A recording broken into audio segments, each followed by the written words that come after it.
Welcome to episode 65 of the G2 on 5G. It's the latest inside scoop on everything 5G. We cover 6 topics in about 15 minutes, and it's brought to you by More Insights and Strategy. I'm Will Townsend, and joining me again this week is fellow analyst Anshel Sag. Let's get started. So my first topic this week is around the big 5G event that took place in Denver. This was my first live event post-COVID, if we can even say that with Delta going on right now. But just wanted to share a few insights. By the way, if you want to hit my Twitter feed at Willtown Tech, I was live tweeting during the entire conference. But at a high level, I give Light Reading kudos for pushing forward with a hybrid event. Attendance was very light. And in fact, on the first day of keynotes, half of the keynotes were virtual, including Neville Ray with T-Mobile. But with all of that said, there were some interesting discussions there. The first day was centered on 6G, and you and I have talked about that, buddy, in the past. I kind of felt like, there wasn't a lot of substance there. I saw Sean Kinney from RCR Wireless, and he agreed. But hey, folks are wanting to put a, kind of a stake in the ground there, so I give them credit. But on the second and third days, there were a number of breakouts and presentations. 5G America's Chris Pearson spoke, and that was interesting, sort of talking about the momentum with the deployment of 5G.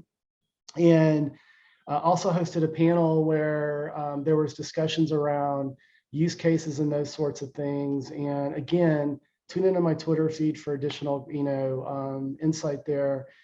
Probably, one of my bigger takeaways was I'm impressed with Cradlepoint. Now, as most folks know, Ericsson acquired Cradlepoint.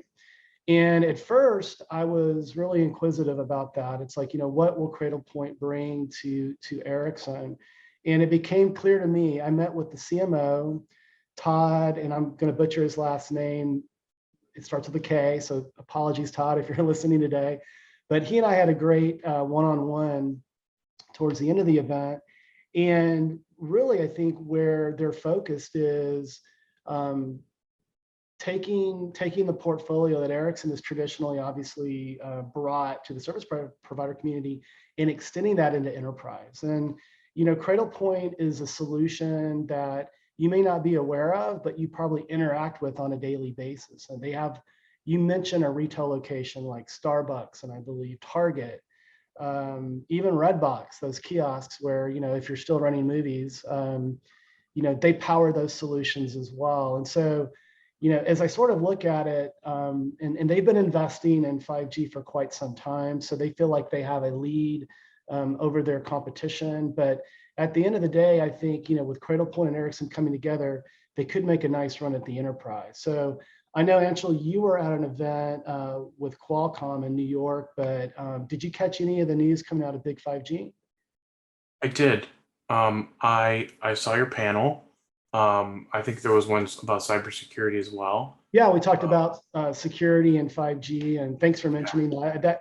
That was a spirited debate. We had sort of a conspiracy theorist jump into the Q&A at the end, but that video will be available either on the Informa website or Huawei sponsored that one, so it might be something that Huawei shares. But yeah, so I think part of the reason why attendance was light was because I don't believe that they were requiring masks. Correct. And I'm not sure, were they requiring vaccinations as well? No, they weren't. So no proof of vaccination, no mask requirement. Yeah, I think that probably was the reason why a lot of people didn't attend. Yeah. I know myself, I wouldn't have gone if that wasn't a requirement, which is why I did go to the other event, because it was. Sure. But I think it's gonna be a good test case for these kinds of events in the future. And I do think it's interesting that they led with 6G, because like you said, it's a very light, it's not very substantive right now. It can't be. So I think it's interesting to lead with 6G, but I think it's also maybe a little misguided. So I understand wanting to talk about it and wanting to think about it, but it's kind of a weird thing to lead with. But other than that, I think it was an interesting conference, and it was interesting to see people getting together, and hopefully nothing bad comes of it. yeah, it's good to see things are slowly coming back to normal. Hopefully, next year will be better. Yeah, no, I agree. And next year, the event will move back to Austin. So it was in Austin for 2 years. It's been in Denver for 2 years now, and it's going to flip back to my hometown of Austin. So that'll be an easy event for me to attend. But let's move to your first topic this week. And you want to talk about mid-band battles continuing between AT&T and T-Mobile. Yeah, so as you know, AT&T and Verizon both spent a lot of money on midband. And one of those reasons is because T-Mobile acquired Sprint and acquired on average 160 megahertz of midband spectrum.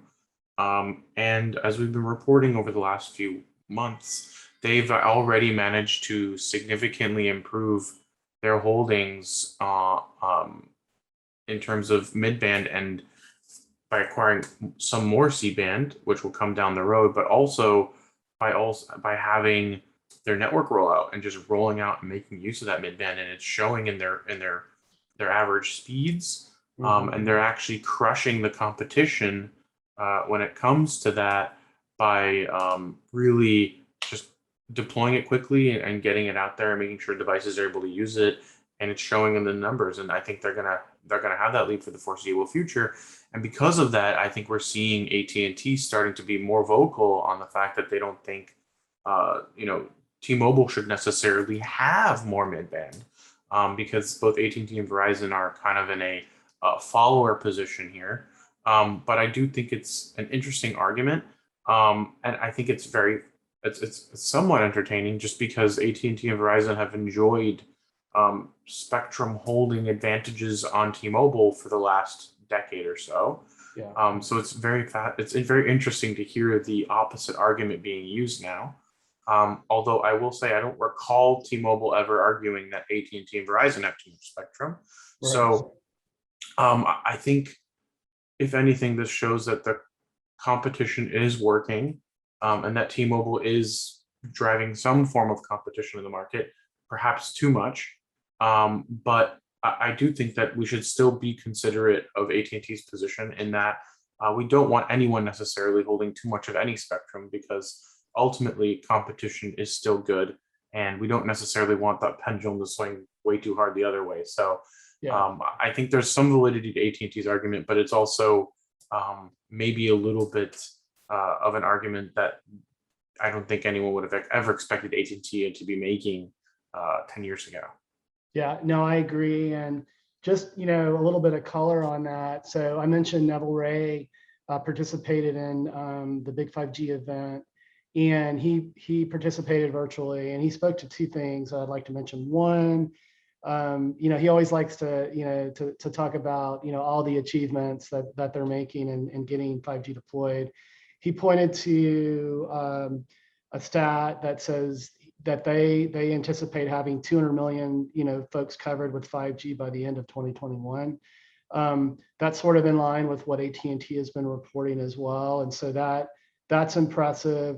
He also spoke to the recent data breach. And I don't believe we've addressed that on prior podcasts, but I've been providing commentary with journalists as well as on Twitter. And he did mention that the company is working with KPMG, their security practice, and a company called Mandiant to bolster their cybersecurity provisions. They're also offering customers 2 years of identity protection as well. And, if I look at, some of the, the communication that was coming from CEO Mike Siebert, this past week, they're just trying to be very transparent about it. And, these threat actors are becoming more and more sophisticated. I think there were a lot of my colleagues that were quick to jump on T-Mobile before the dust had settled. And I think as we see now, the breach wasn't as broad as people initially anticipated, but still there were, quite a few customers that were exposed. T-Mobile contends that, no financial information exposed, but personal identifiable information, which is not a good thing. So, I do believe that this will be, sort of a watershed event for not only T-Mobile, but for other operators, such as AT&T and Verizon and others around the world, to really take an inventory and stock on what they're doing to safeguard, data and privacy. and especially for those European operators that have to conform to GDPR, the penalties are quite significant. If you look at some of the billions of dollars and fines that have been levied on the likes of Google and whatnot. So I think the silver lining in all of that is that there's going to be better scrutiny and better protection on these service provider networks moving forward. But let me move to my second topic this week. And I want to talk about Open RAN. And so initially it was Nokia, and then eventually Ericsson came out. And what both infrastructure providers are stating is that they are pausing their participation in the O-RAN alliance based on the concern of 3 Chinese companies that are a part of the O-RAN initiative in building, and developing the standards for the next, generation radio access network solution. So, I don't believe this is like a permanent, thing. I believe it's a temporary pause, but certainly, one of the biggest concerns, obviously, well, there've been 2 really, motivating factors behind O-RAN. One is domesticating cellular infrastructure supply chain. I don't think Open RAN is going to have a huge impact on 5G deployment. It will on some greenfield deployments, like with Dish. And when you look at other parts of the world, like in India and that sort of thing, that are potentially greenfield. But on, the majority of networks are existing. Those commitments have been made on deployment. I mean, Ericsson has locked up a lot of wins. Samsung, as we've spoken to on prior podcasts, has been locking, a lot of wins up, as well as Nokia. So, at the end of the day, I think this is a temporary pause, but in the whole geopolitical environment, it's interesting. So, any comments on your part? Yeah, I think it's interesting because they're clearly making this much more of a visible issue. I think they wanna improve relationships with these companies because they are contributors, but they're not going to be able to benefit from their contributions. So Right. I think it's good that these companies are standing up for their partners, and maybe risking some monetary benefit from it as well. But ultimately, these kinds of consortiums and partnerships, like ORAN, are important to have companies standing up for each other. Um, and I think it's temporary, like you said. Yeah. But I do think these entity listings are making collaboration more difficult. And ultimately, I think it's important that we consider that if we don't kind of mitigate some of these things, we could have a Chinese 6G standard. And that might actually be very bad for the industry, because then, device manufacturers are going to have to be able to build devices that adhere to both standards. And some of those things might not even be compatible, across networks and across countries. So I'm very worried about what this potential bifurcation of 6G could be, because 5G is actually the first time we've had everybody coalesce around one standard.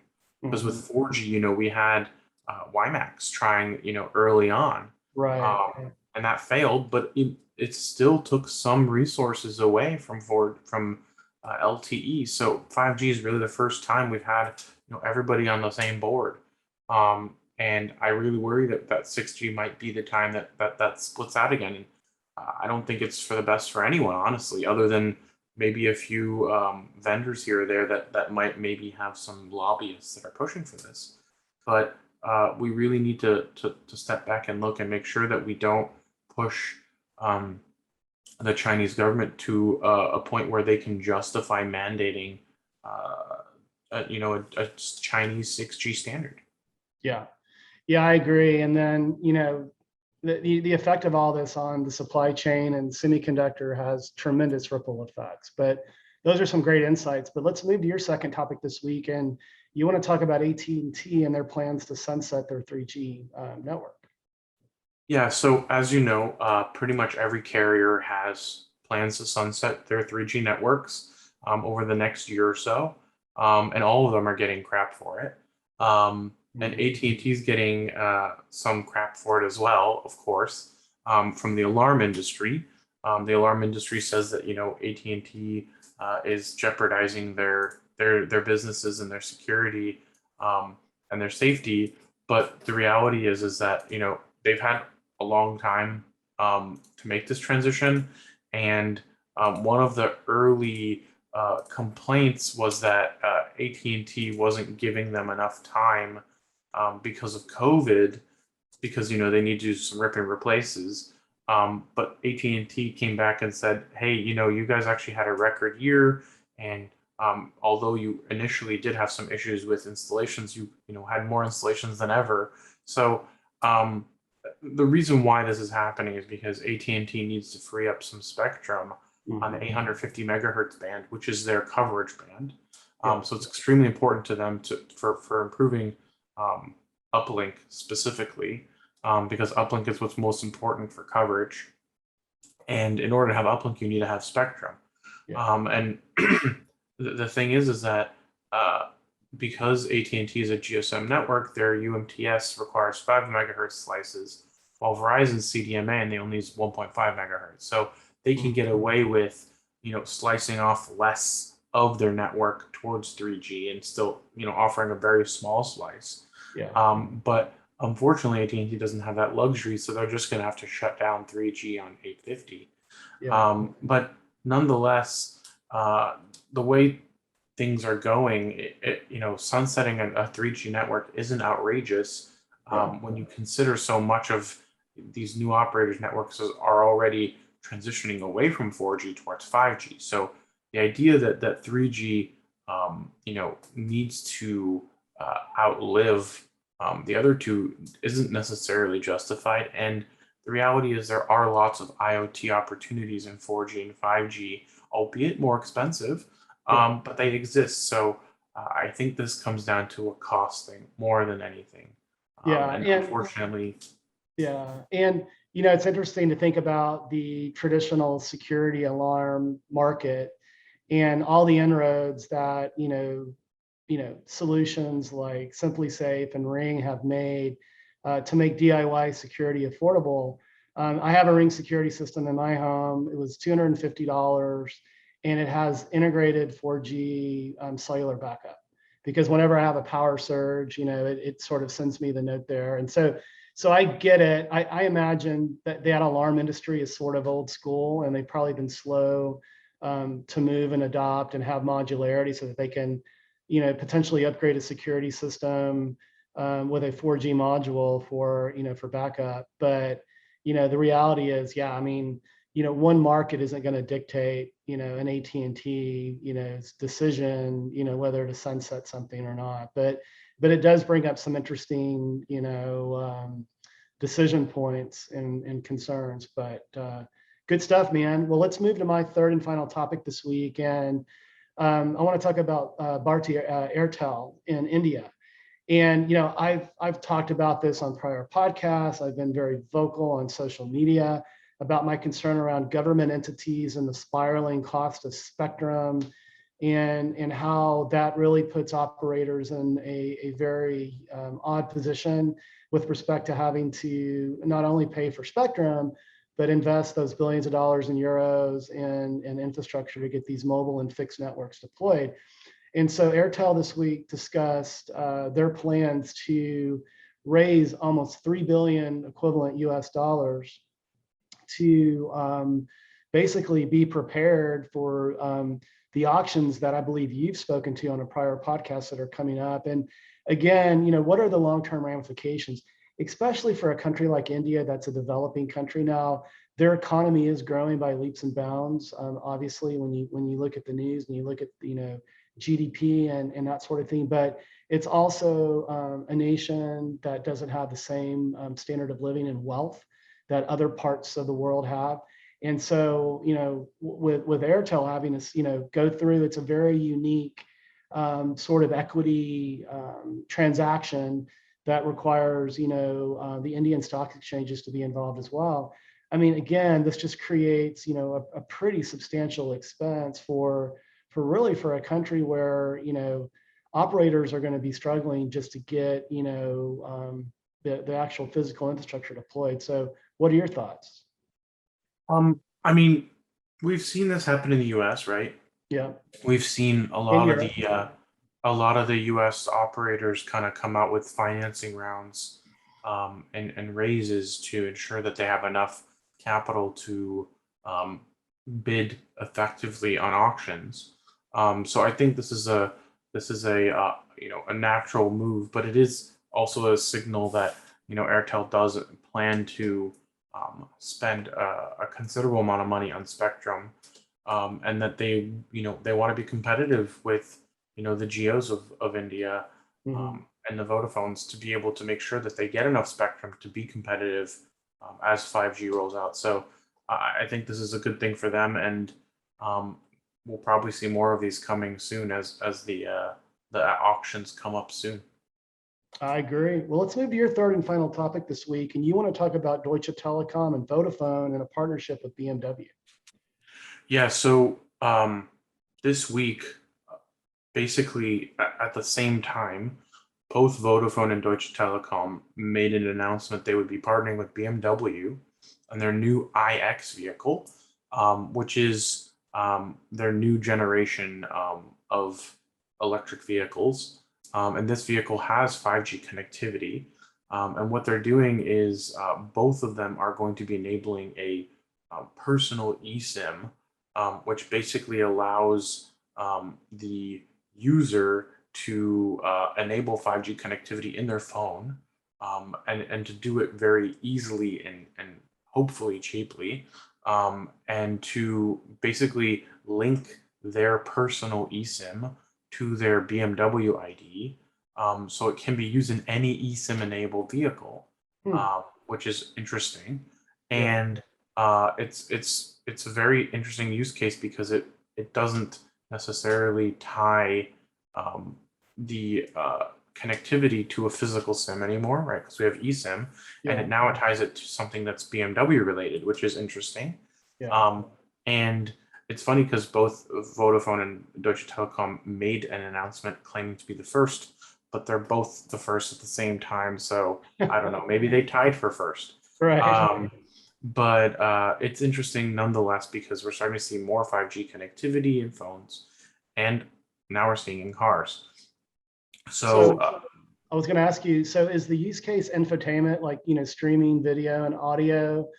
I don't imagine it's to support some level of autonomy in the vehicles, is it? Or am I wrong? yeah, this Okay. is a call telephony application, as well as for Wi-Fi hotspots, as well as for streaming traffic, and other services. So this is kind of like a way of up leveling the existing connected car experience. I currently have a Tesla, and 4G connectivity is nice, Yeah. but you can tell that there's some limitations with it, and I have a feeling that there's a QoS cap on what I can really access in the car. So Right. it's going to be interesting to see what the 5G experience is like compared to 4G.